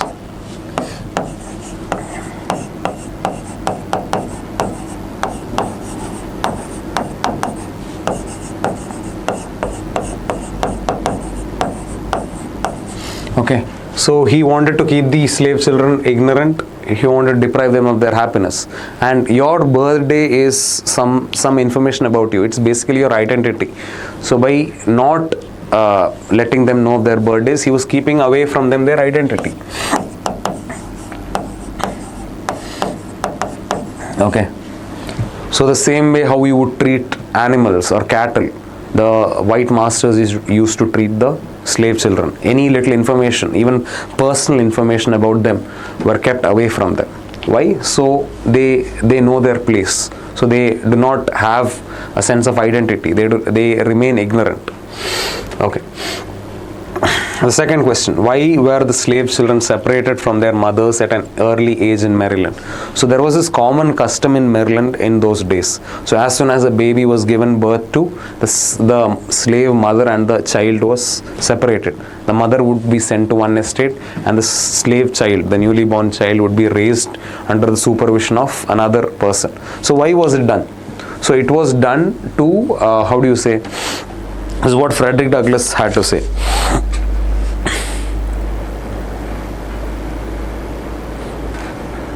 Yeah, page number 90, last but one para. Page number 90, last but one paragraph. Last but one paragraph, page number 90, the last but third line. Last but third line. Unless it be to hinder the development of the child's affection towards its mother.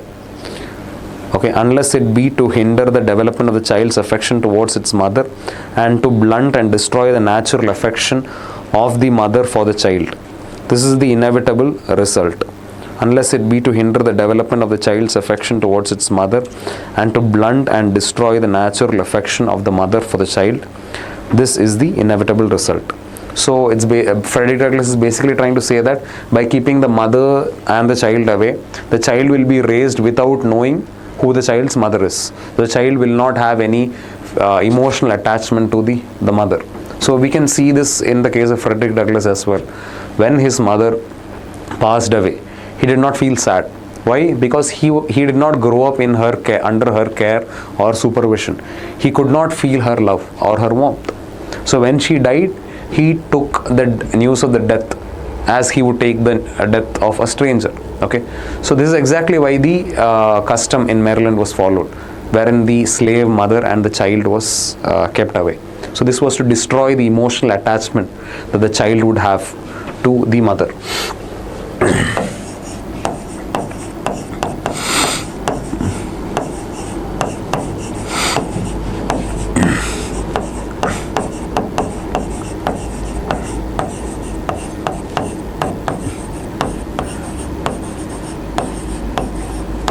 To destroy the emotional attachment that the child had for the mother.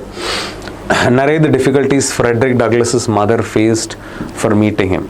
So Frederick Douglass's mother, what's her name? Harriet Bailey. So she was also a slave. So what happened? What are the difficulties? So Harriet Bailey was working in a farm 12 miles away in Mr. Stewart's estate. Okay, 12 miles away from the narrator Frederick Douglass's farm. So she could not come and visit him early in the morning. So what did she do? Late at night, when everybody were sleeping, Frederick Douglass's mother would secretly walk 12 miles from her estate to Frederick Douglass's estate. 12 miles every day, to and fro. She used to make sure that nobody else comes to know about this. She used to travel throughout the night, and she used to come to Frederick Douglass's estate. There she used to see the child, and then before sunrise she would be back at her master's estate. Okay, so this is how she used to make sure that she got to see the child every single day. So these were the difficulties that the mother had to face in order to see the child. The fourth question: why wasn't Frederick Douglass affected much by his mother's death? So as said earlier, Frederick Douglass could not how do you say, there was no much time to interact with his mother. He had seen his mother only four or five times. He remembers seeing his mother only 4 or 5 times in his life. Okay, he remembers seeing his mother only 4 or 5 times in his life. So as a result of which, he did not have an emotional attachment with his mother. Okay, and most of the time the mother visited was in the night time when everybody was sleeping. So as a result, the child did not have much of an emotional attachment with the mother. So apparently when Frederick Douglass's mother passed away, he took the news of the passing like he would take the news of the death of a stranger. Why? There was no emotional attachment. First of all, because he saw his mother only 4 or 5 times, and second, because she used to visit him only at night when he would be sleeping. So he remembers seeing her only in his childhood. She passed away when he was 7. So he does not have memories of his mother. Okay. Fifth question: what kind of hardships did the mulatto children suffer at the hands of their white master and his mistress? So who are mulatto children? So a white father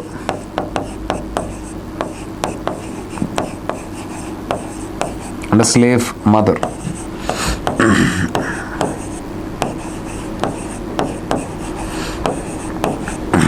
So a child born illegitimately, okay, a child born illegitimately out of a white father and a slave mother, a black slave mother, is a mulatto child.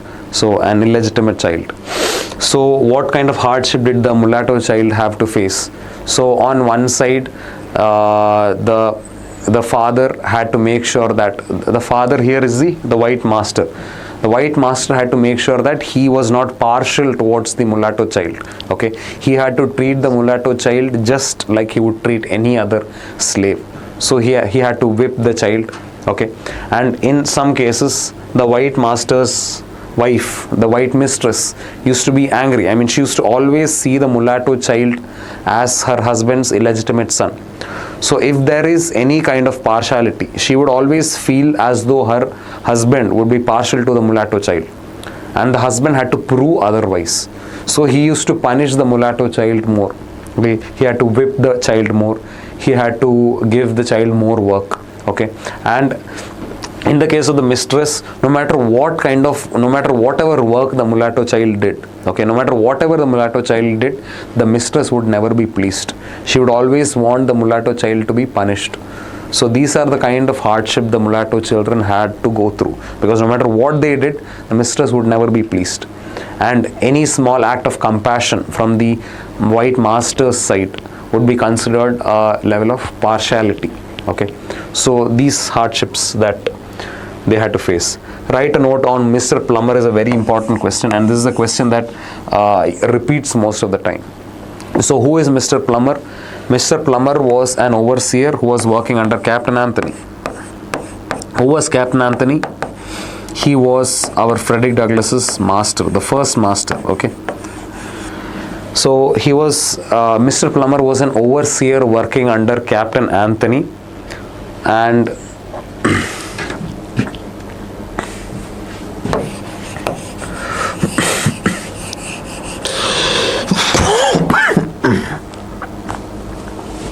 So Mr. Plummer was an overseer. He was a very cruel man. Okay. Why was he a very cruel man? Because he used to carry with him something called a cowskin whip and a cudgel.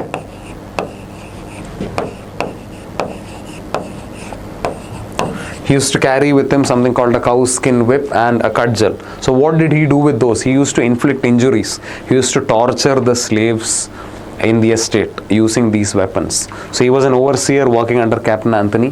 He was a very cruel man, okay, and he was a sadist, you can say, in a way. He used to carry with him cowskin and cudgel. He used to very brutally slash the heads, okay, slash the heads with the whip. He used to, how do you say, brutally torture them, okay, even when they were bleeding, even when they were near death, okay, he used to never stop. So he was that kind of a sadist, you can say, a very, how do you say, a very cruel man. So this is Mr. Plummer. So very important question too. Okay, so these things should be written. Okay, he was an overseer under Captain Anthony, and these are the things he used to carry with him, and what kind of injuries he used to inflict on the slaves. He used to slash their heads very violently. Okay, and then even if they how do you say, pleaded, or even if they begged, he would never stop inflicting injuries. He liked torturing the slaves. Okay. So the next question, write a note on Harriet Bailey, Frederick Douglass's mother. So Harriet Bailey was born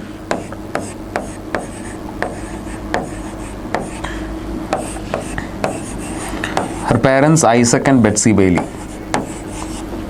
So Isaac and Betsy Bailey are Harriet Bailey's parents. So Harriet Bailey's son is Frederick Douglass. He is said to be a mulatto child. Frederick Douglass is also said to be a mulatto child. What else? Harriet Bailey used to work in an estate in Mr. Stewart's farm, in one of Mrs. Stewart's farm near Lee's Mill.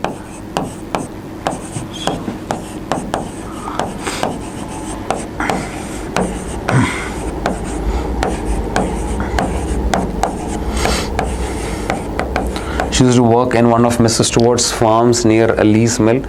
This mill was 12 miles away from the place where Frederick Douglass was raised, and she used to travel every day. This is again the similar answer to the previous question.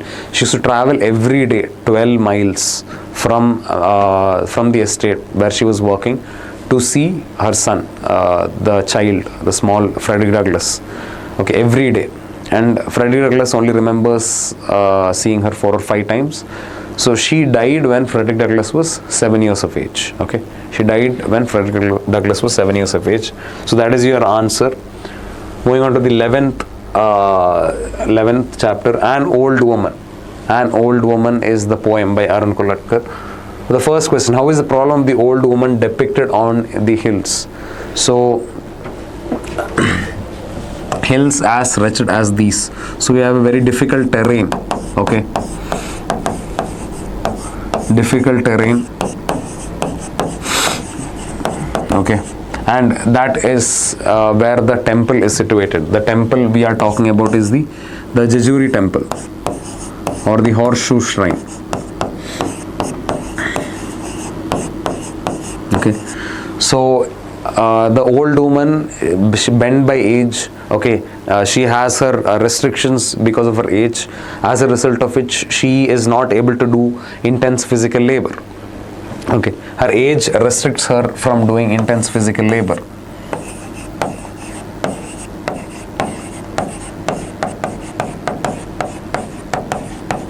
Okay, and because it's a pilgrimage area, a pilgrimage center situated in the mountains, no other business can spring up either. There are a lot of limitations.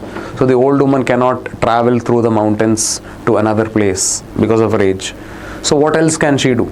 So this is the difficulty that the old woman has to go through. Okay, so due to the terrain, the difficult terrain, and due to her age, she cannot do intense physical labor. But she still chooses not to beg. Okay, she will do the job. I mean, she will do the menial labor. Sorry, not the menial labor. She'll do the work of being a tourist guide and guide the tourists through the Horseshoe Shrine for a meager amount of 50 paise.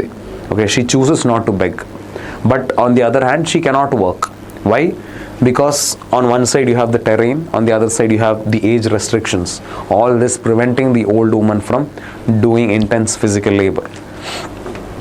So second question, how does the attitude of the speaker undergo a change? So our speaker, initially he visits that, as he comes to the temple, he tells us to the readers that he's not a first time visitor to the temple, he knows this place, okay.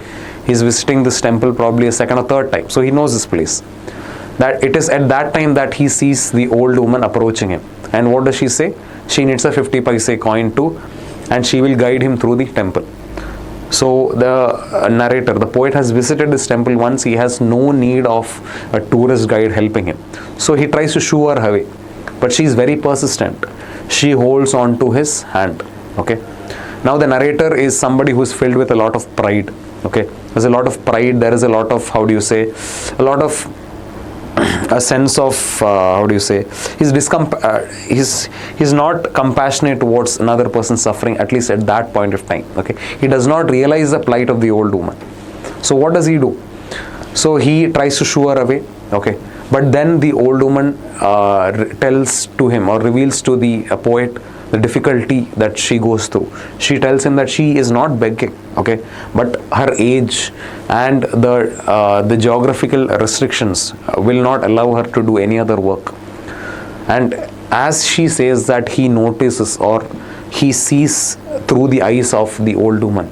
He sees in her face the suffering that she goes through, and something inside him cracks, probably the pride, okay. And there the pride of the narrator, or whatever he was, okay, I mean so whatever pride he had inside him broke, okay, or was destroyed. So at the end of the poem, the narrator feels so small that he compares himself to that small change, or the small 50 paise coins in the old woman's hand. Why? He feels nothing. Okay, he feels as though, if the old woman is asking for just 50 paise coin, and she's asking this to sustain in life, okay, to sustain for her daily bread, okay, 50 paise is nothing much. And despite that, if the narrator, knowing her situation, is not able to give her that 50 paise, the narrator feels that there is no point in his existence. So this is the change that the narrator goes through. He feels that he is reduced to nothing towards the end of the poem. Moving on to the next chapter, Two Gentlemen of Verona by A.J. Cronin.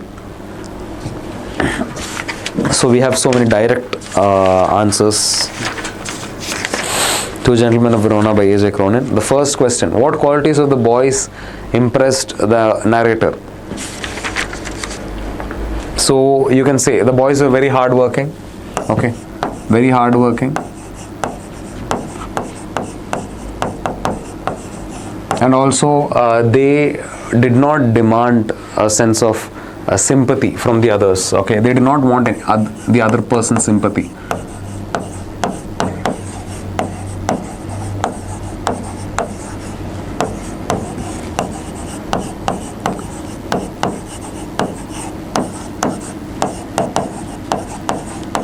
So they did not demand sympathy or favors from the others.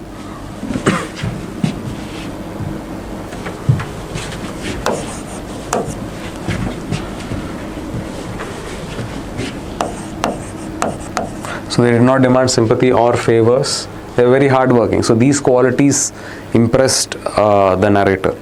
Yeah, the second question. Describe the acts of courage of Nicola and Jacopo during the war. So what was Nicola and Jacopo doing during the war? They were messengers, okay. They were messengers. They were carrying very important messages. They were carrying very important messages through enemy lines, okay.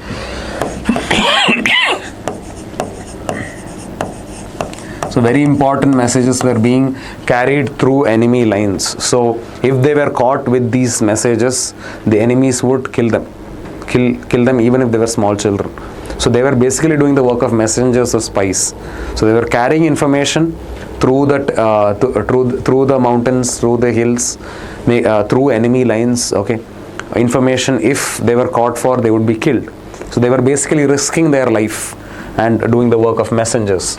So you can say that this is the act of courage of Nicola and Jacopo during the war. The third question, how did the two boys help the narrator during his stay at Verona? And fifth question, explain in what different ways the two boys were useful to the narrator. We have two questions with the same answers. So what did the two boys do, or what help were the two boys to the narrator? So during the narrator's stay in Verona, the two boys, they sold newspapers, shined shoes,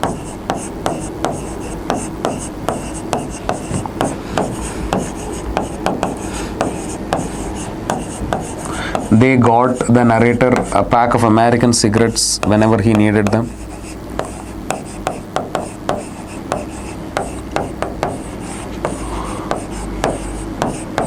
Whenever he needed American cigarettes, the boys used to get it.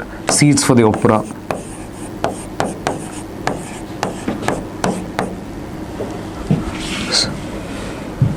Seats for the opera.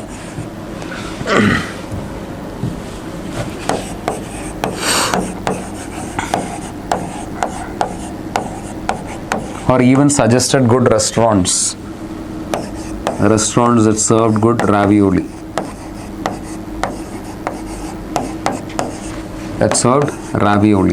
So this is your answer. Ravioli is a kind of pasta. So it's an Italian cuisine. For those who don't know, ravioli is a kind of pasta. So whenever the narrator wanted a pack of American cigarettes, or seats for the opera, or a name of a restaurant that served good ravioli, or shining shoes, or selling newspapers, or any for that matter, the boys would come in handy. So the third and fifth question, you have the answer. So the fourth question, how had the war affected the boys and the two gentlemen of Verona? So their father died in the early part of the war. Okay. So their father died in the early part of the war. And what else happened? As the war progressed, their house was also destroyed.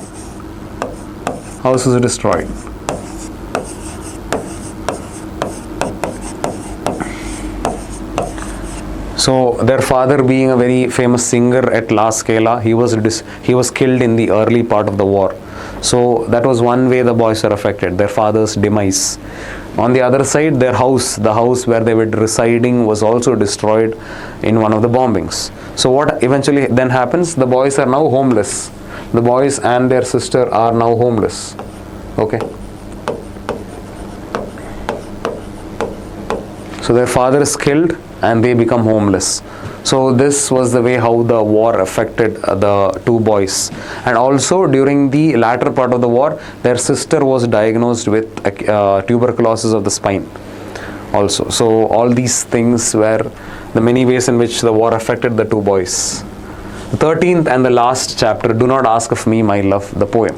The first question, what does the line, those dark and brutal curses of countless centuries, suggest? So note that this poem is written by a Pakistani poet. So he's basically describing about Pakistan as a state. Now Pakistan as a state was once a colonial, it was a colonial territory just like India for a very long time. So in the same way how India was affected, the same way Pakistan was also affected. But India later got freedom and went through a great phase. But in Pakistan's case, even after it got freedom from colonizers, it did not go through a good phase. Why? Because even after gaining independence, Pakistan was repeatedly under a lot of dictatorship. So these countless dark and brutal curses of countless centuries refers to the suffering, okay, the intense suffering that the country went through. Or intense suffering that the country was subjected to. So this could mean, say, death, disease, poverty.